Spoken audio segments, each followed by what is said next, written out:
দেখুন কি সুন্দর দেখতে লাগছে।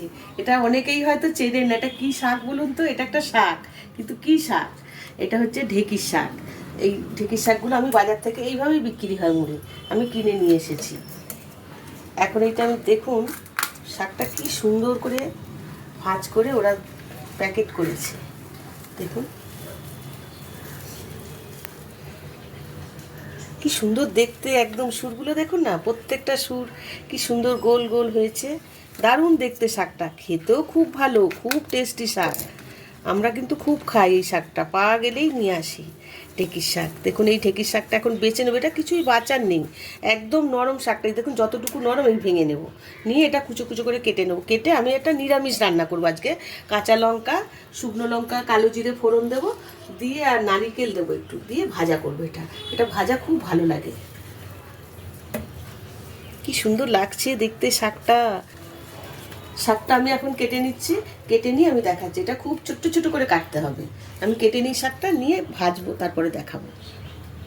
ঢেঁকির শাকটা দেখুন কেটে নিয়েছি, একদম ছোট ছোট করে কেটে নিয়েছি। এই শাকটা আমি ভাজা করব। নারকেল বেটে নিয়েছি, এই যে নারকেল বেটে নিয়েছি একটা ছোটো বাটির 1 বাটি নিয়েছি। নুন, হলুদ আর শুকনো লঙ্কা লাগবে, কাঁচা লঙ্কা লাগবে, কালো জিরে ফোড়নে দেবো, সর্ষের তেল দিয়ে ভাজবো, একটু মিষ্টি দেবো। আমি গ্যাসটা এখন জ্বালিয়ে নিই।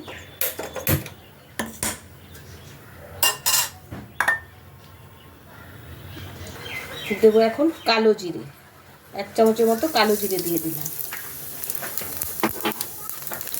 তেজপাতা দেবো একটু, গোটা লঙ্কা দেবো একটা, দেবো 2-3টে কাঁচা লঙ্কা। এখন দেবো এই নারকেলটা বেটে রেখেছি, এই নারকেল বাটবো তেলে রেখেছি।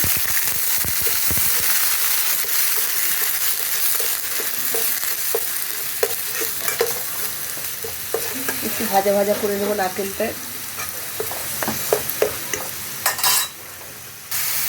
দেবো এখন হলুদ গুঁড়ো, 1/2 চামচের মতো হলুদ গুঁড়ো দিলাম। নুন দেবো 1/2 চামচ।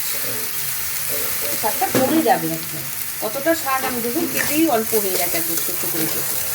ভালো করে মিশিয়ে এটার মধ্যে আমি শাকটা দিয়ে দিচ্ছি।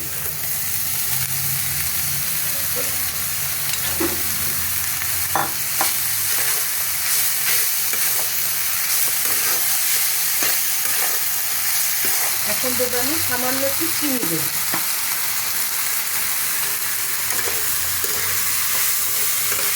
এটা গ্যাস কমিয়ে আস্তে আস্তে ভেজে নিতে হবে।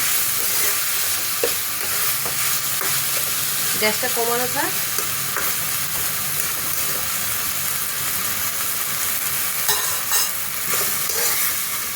আমি গ্যাসটা কমিয়ে এখন এই 2 মিনিটের মতো ঢেকে দিলাম, শাক তো তাড়াতাড়ি হয়ে যাবে। গ্যাসটা কমানো থাক।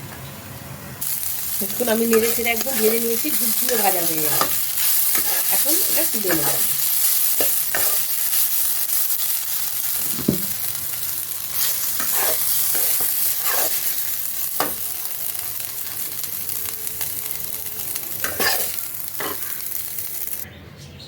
রেডি হয়ে গেছে ঢেঁকির শাক ভাজা। এই ঢেঁকির শাক ভাজা ভাত দিয়েই ভালো লাগবে। এইভাবে ঢেঁকির শাক যদি পাওয়া যায়, নিয়ে এসে বাজার থেকে নিয়ে, আমাদের দিকে বাজারে খুব পাওয়া যায়, গ্রামের দিকে মনে হয় পাওয়া যায় না, আমাদের ওদিকে তো পাওয়া যায় না গ্রামে। যদি পাওয়া যায় এইভাবে রান্না করে দেখবেন, খেতে খুব ভালো লাগে। এটা এটা চিংড়ি মাছ দিয়েও খুব ভালো হয়।